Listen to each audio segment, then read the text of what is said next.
the disaster of Iraq. But who are the people who intervened most in Syria? Isn't just Iraq. Hang on. Let me answer it. Who intervened most in Syria? It wasn't America, it wasn't Britain. It's Iran, Russia. It's, among others, countries, including the one we're in and others You're around the Gulf here. Before we got to Syria, we had Iraq, we had Libya, we had many countries in this instances. neck of the woods were much more involved in the Syrian civil war than my country was. Well, you're also so do pouring you want to money take at- simple? You can't do anything about. Are you going to ignore them? Are you going to give them a pass? Or are you there's just going to something enjoy beating up on the democracy? I hate to have to interrupt you. There's something called democracy, though, isn't there? Elections. For sure. Ghida Fakhri is clearly a weapon fashioned against Douglas Murray in the West. In this heated exchange, watch what she does when the British author dares Islamic countries to shoulder their share of the refugee burden. What starts as a standard policy talk on migration slowly changes gear the moment Fakhri decides to swing hard at Murray's realism. Sit tight, because you wouldn't want to be told how this ends.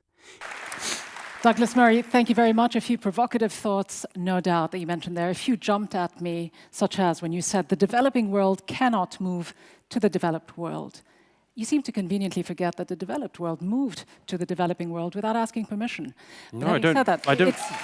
It seems to me as well that this is a particularly Western-centric viewpoint, and a misleading one at that, because you know as well as I do, and the figures show it, 85% of the world's refugees, in fact, settle in neighboring countries in the Middle East. Sure. Ghida Fakhri brings years of sharp international anchoring and Middle East insight to the table, while Douglas Murray, the unflinching cultural critic behind works dissecting Europe's migration challenges, never shies from uncomfortable patterns. They do not rush over to Europe. Sure. You'd make a big mistake if you think I hadn't heard of colonialism. You don't seem to address it in any I'd way. also suggest, by the way, that I don't know how long we're going to go on about colonialism for. I'm happy to do it as long as you like, but let don't me we just have to be factful, though? Don't we have to be But also, don't think, careful about if I may say so, that colonialism was just a Western thing. What was one of the largest and most significant empires in history but the Ottoman Empire? Do we say that Turkey has to do something like the West to deal with That's Islam? not the issue. You brought up colonialism. You are talking about the Western view that they should stay where they belong. I'm saying that it seems to me to be much wiser that if you have a very large humanitarian crisis in, for instance, Syria, you try to make sure that people remain in the area. This isn't say all of them, but it is more likely. I absolutely agree they do. I've seen it firsthand. Right from the jump, Fakhri seizes control, framing Murray's call for smarter regional handling as naive oversight of power imbalances. She deploys the heavy historical artillery early, suggesting his viewpoint conveniently erases past intrusions. You can almost see the strategic play. Turn any practical suggestion into moral failure. Murray holds steady, refusing to let the narrative lock in. The moment crackles with that familiar modern tension, where acknowledging regional realities somehow gets twisted into indifference. But this opening salvo is only warming up the real friction. What happens next shows why these talks rarely stay on policy alone.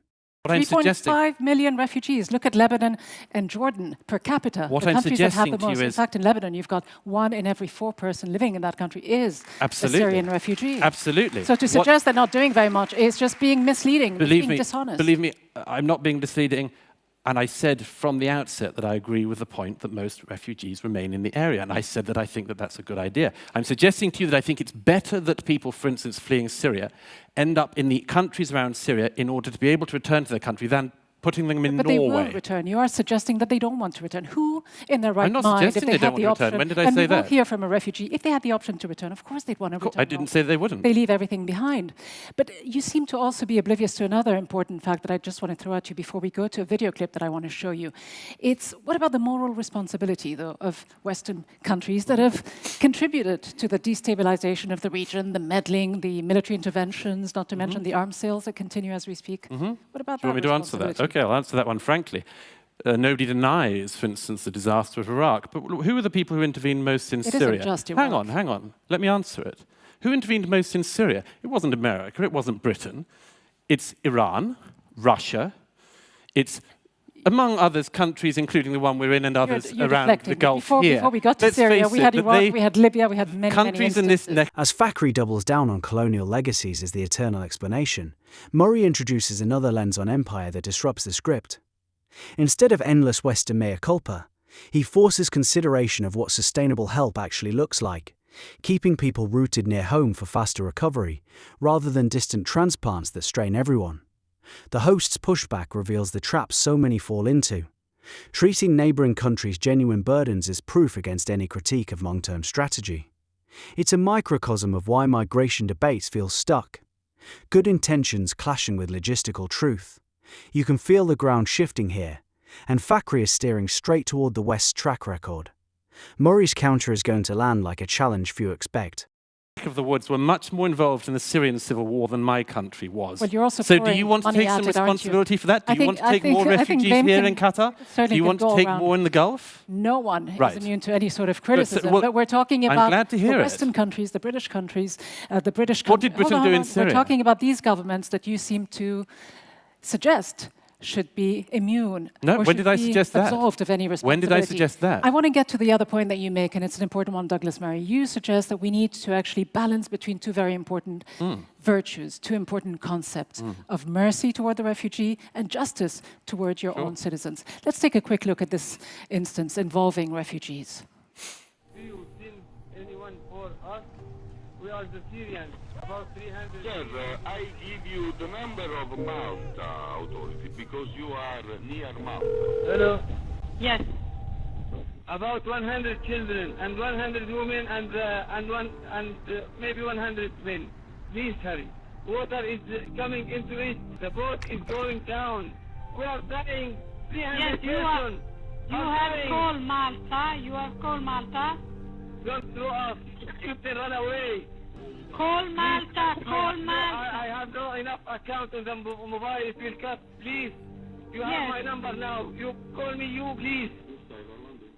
A very chilling video, though I don't suggest that you respond on behalf of the Coast Guard, the Italian. Notice that when she highlights external meddling and its human cost, Murray refuses the usual deflection.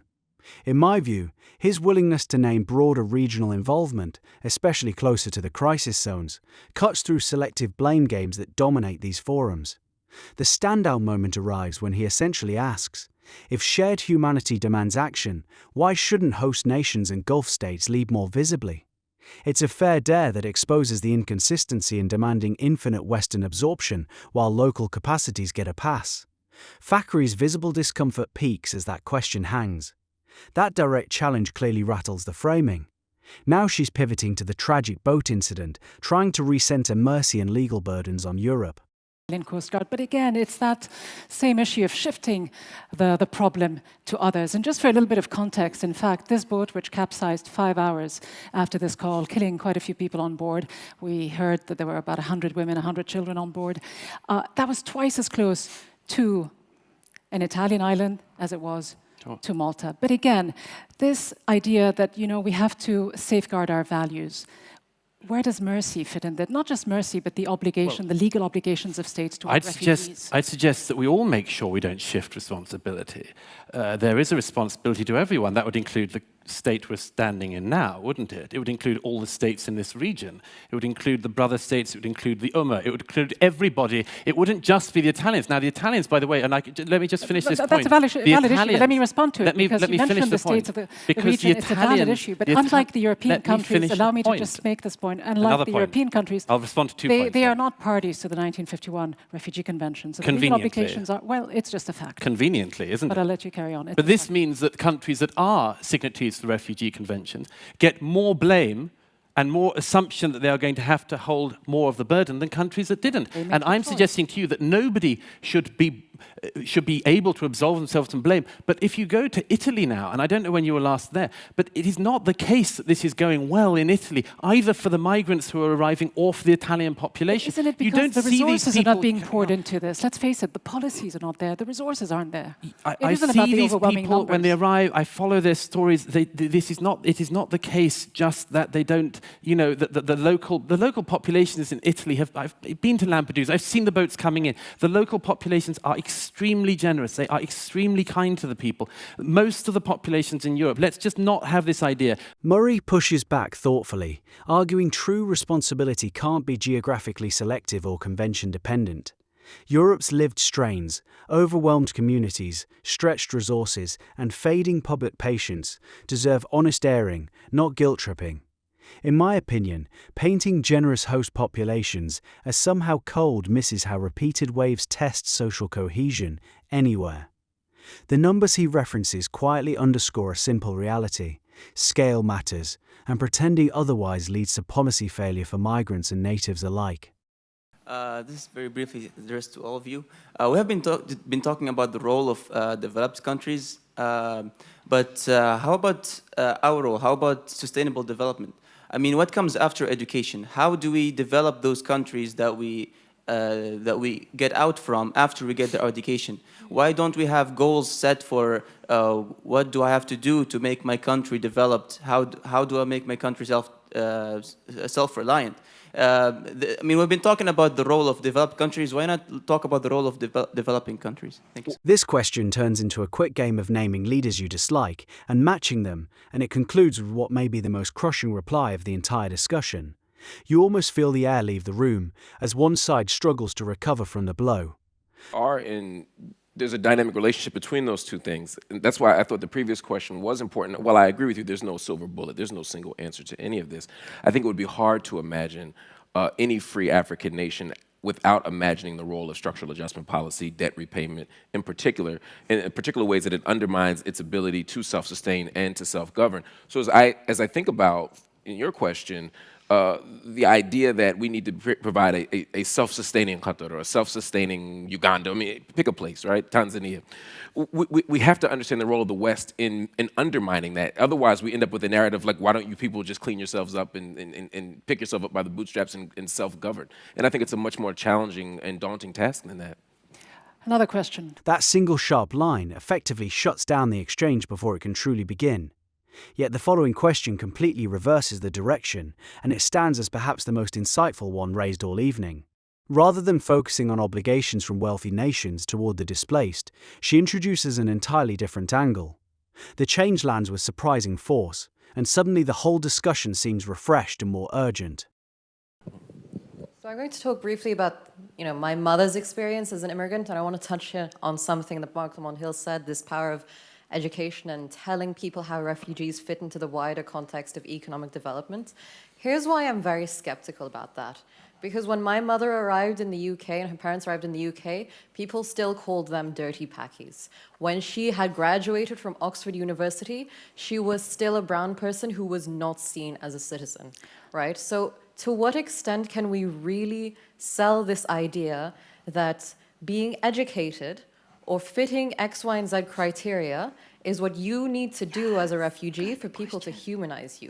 The inherent problem with these people is that they don't humanize you. You can't fulfill your oppressor's criteria so that they see you as human. So how do you humanize people? Dehumanizing refugees, thank you very much. And with this, let me go to you, douglasmurray. Because much of your argument, Douglas, seems to be about the us versus them, the fact that, we have our own values, our own Britishness, our own virtues, and they will come to our shores with their values, their traditions. You seem to almost suggest that they come to your countries with a lesser breed of values. No, I don't think I said that at any point, and that's another time you've tried to put something in my mouth. So when you talk about the difference in values, what do you suggest? Look, first of all, I didn't say that. I said that there are challenges because we do know that there are challenges, and let's just be frank about this. I mean, for instance, I've been in the Gulf for the last week or so. I see more burqas in my home city of London than I have seen in the Gulf in recent days, certainly here in Doha. Now, I can't say I'm delighted by the sight of more and more burqas in London.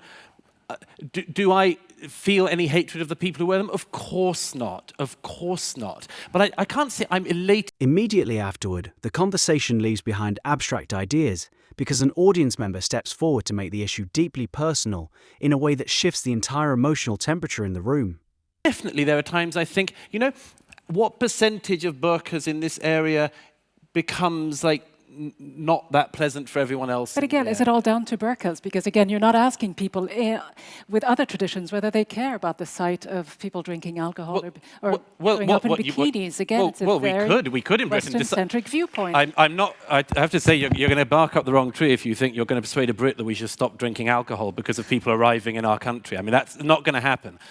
These things are all a bit of give and take. You bring your own traditions that don't quite fit with theirs. Well, they don't. Yeah, there are, as I said, and before we got all confrontational, which you did from the get-go, I said what the problem is here is that these things are all rubbing against each other. And in that situation, you have to work out what things you're willing to give up, which things you're willing to compromise on, and which ones you're not. You're not going to persuade the Brits to massively change their culture, but let me just make the point. Every single society has certain aspects of it doesn't want to give up. This one will. In Qatar, this one will. Everyone does. So please don't try to make this a kind of bigoted European thing. That would be a very, very dishonest way to. That would be a very dishonest way to represent Just answer this question debate. directly if you can. Which of your values are you most afraid to lose? Which ones are most threatened by the arrival of refugees? Freedom of speech. It's the first one.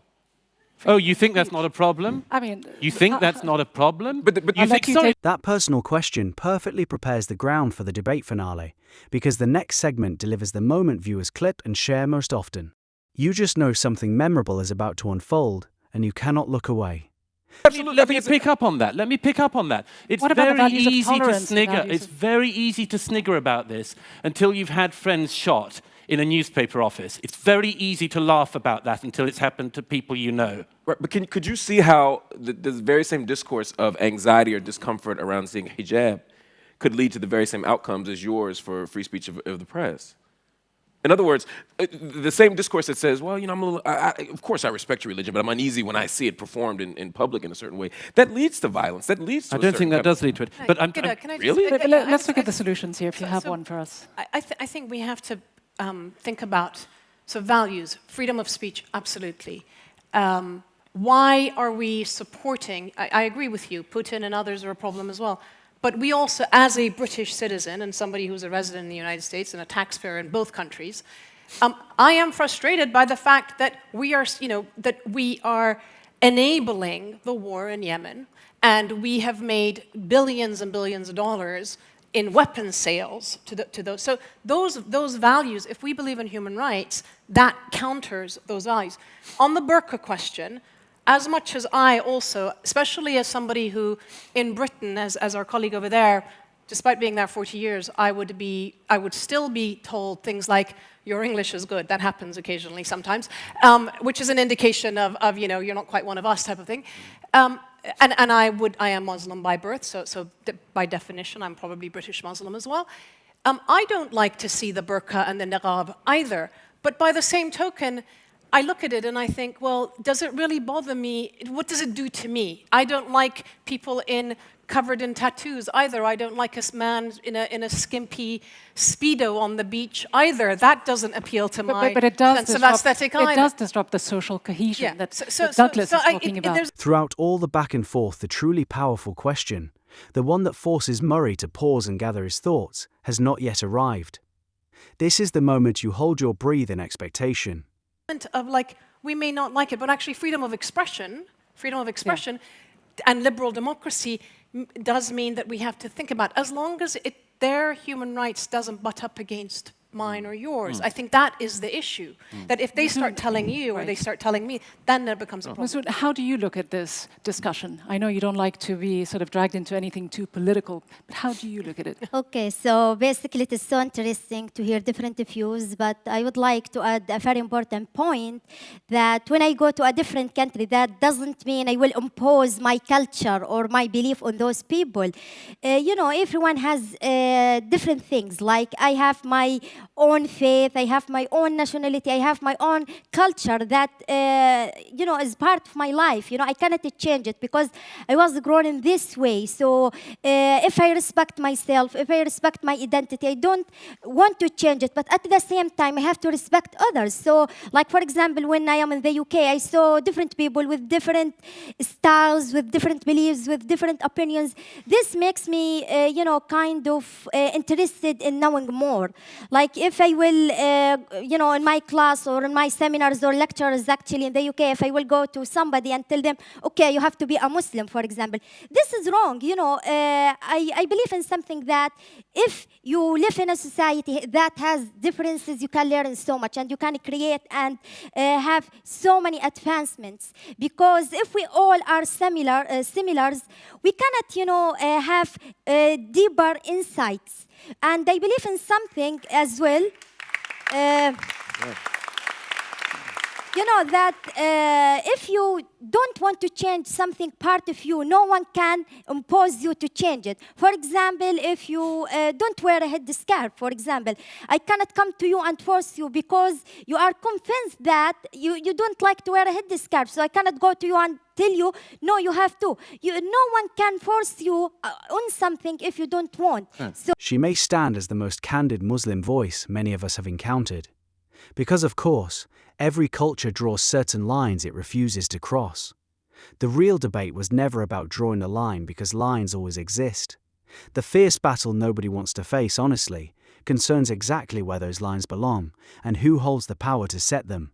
Her straightforward honesty slices through the usual noise and leaves you reflecting on how rarely such directness appears. or I live in Doha, or I live in Syria, or any part of the world, we can work, cooperative work where we can create from those differences something really helpful for all of us, not for individuals. And look, okay, refugees are coming to steal opportunities, or refugees are coming to change, specific terms in our societies. No, that doesn't happen because each person has, something special. Like I have my special identity and they have theirs, and they have to respect them. And that I agree with you. I think that's the kind of pluralistic vision we should have. It's the kind of multicultural world I'd love to live in.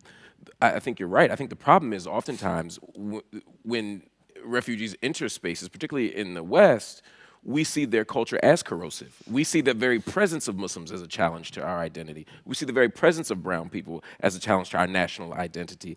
And as such, we worry about it and we have a collective panic about it. And I agree with you. I also don't like lots of tattoos or Speedos at the beach. But the difference is the way that is understood as a public performance is very different than the way we understand Islamicity or Muslimness in terms of the way we frame it. Right after his response, the host shows visible discomfort that she struggles to conceal. You catch the flicker across her face, and it reveals more than words ever could about the unease she cannot fully hide. Yeah. Islamicity and Muslimness. I think we have to be very, very careful about some of the sources of extreme fringe sort of sects of Islam that have become dominant and have become the way the West understands Islam. Right. It is not. Most Muslim societies, at least until 20 years ago, were very syncretic. People lived and agreed. So it is, and it comes to the. I wasn't saying Islamist. I wasn't saying.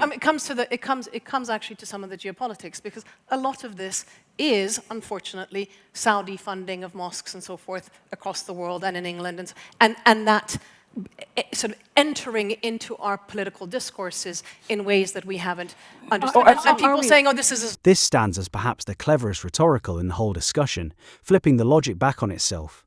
If discomfort with visible religious symbols can be accepted as reasonable, then why should discomfort with provocative satire be treated any differently?